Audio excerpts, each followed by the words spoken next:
সোহেল ভাই, তোমার মাথায় এত বুদ্ধি কোথা থেকে আসে? মাই গড, তুমি আসলেই একটা জিনিয়াস। এভাবে প্রশংসা করিস না, আমার তো শরম টরম করে নাকি। মানুষটা তো বিশ্রী ভাবে হাসে। আচ্ছা, তোদের মেয়েদের সমস্যাটা কি? এক একজন এক এক কথা বলি। সেদিন বিনা বললো আমার হাসি কিউট, তুই বলতেছিস আমার হাসি বিশ্রী। আমি বিশ্বাস করবো কাকে? ভাইয়ের হাসি কিউট, থাপ্পড় দিয়ে দাঁত ফেলে দিব। এসে পেকে গেছিস তাই না? তুই ওর উপর রাগ হচ্ছিস কেন? ও তো খারাপ কিছু বলে নাই। আমি কেন রাগ হয়েছে সেটা তোমার জানার দরকার নেই। আচ্ছা ঠিক আছে, আমার জানার দরকারও নেই। আপনি এখন দয়া করে যান, বাবা আমার সাথে কথা বলেন, বলেন যে আপনি বিয়েতে রাজি। যান, তোর লুডো আমি খেলি। কার চাল রে? হ্যাঁ তোমার। তুই দাঁড়াইছিস কেন? যা।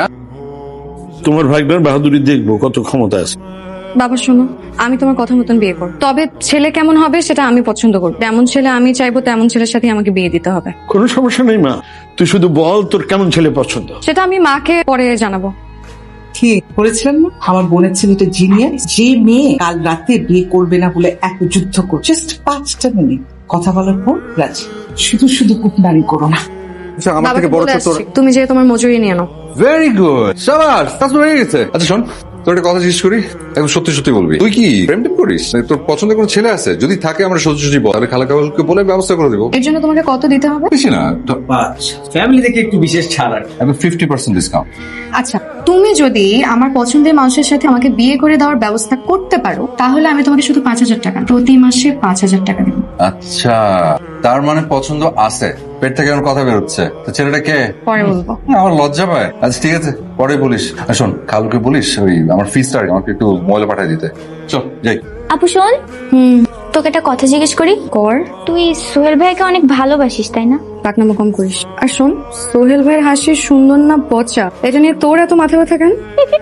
হাসছিস কেন? বেশি পেকে গেছিস না? ও মা, আমার মুখ দেখে আমি হাসতেও পারবো না। একটা ফালতু ছেলে, অথচ তুমি কি বললা? আমার বোনের ছেলে একটা ম্যাজিশিয়ান, দেখবে কেমন চমৎকার ভাবে সবকিছু ম্যানেজ করবে। দেখলা না কেমন করে আমার মেয়ের মাথায় একটা কুবুদ্ধি ঢুকাই দিল? সব দোষ আমার বোনের ছেলে। আর তোমার মেয়ে তো একেবারে কচি খুকি, ও সোহেলের সব কথা শুনতে চায় কেন সেটার উত্তর দাও। আমি তোমার সঙ্গে এই বিষয়ে ঝগড়া করতে চাই না। তোমার বোনের ছেলেকে বলো এক্ষুনি এসে আমার সাথে দেখা করতে।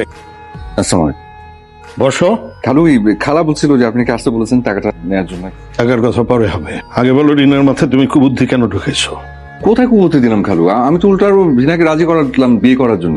সেই জন্য তোমাকে ধন্যবাদ। বিয়ে করতে রাজি করাইছো, এই পর্যন্ত ঠিক ছিল, কিন্তু ওকে বিদেশি ছেলে বিয়ে করতে পরামর্শ কেন দিছো? আচ্ছা খালু, রিনা একটু রাগী না? যখন রাগ হয় তখন ওই মুখ থেকে টুসটাস করে বেফাস কথা বলে ফেলে। ওর যার সাথে বিয়ে হবে, ওর স্বামী তো পরের সন্তান, ও তো আর এসব মানবে না। তো এই জন্য বলেছি, যদি বিয়ে করতে হয় তুই একটা বিদেশি ছেলে দেখতে পারিস। আমি ঠিক বুঝতে পারতেছি না তার স্বামীর সাথে ঝগড়া কেন করতে হবে। না, শুধু ঝগড়া করার জন্য না। আমার কাছে মনে হয় খালু, মানুষের বিয়ে হয় 3টি কারণে। প্রথমত ধর্মীয় কারণে, দ্বিতীয়ত বংশ বিস্তার, সন্তান উৎপাদন, এবং তৃতীয়ত যেটা বললাম ঝগড়া করার জন্য।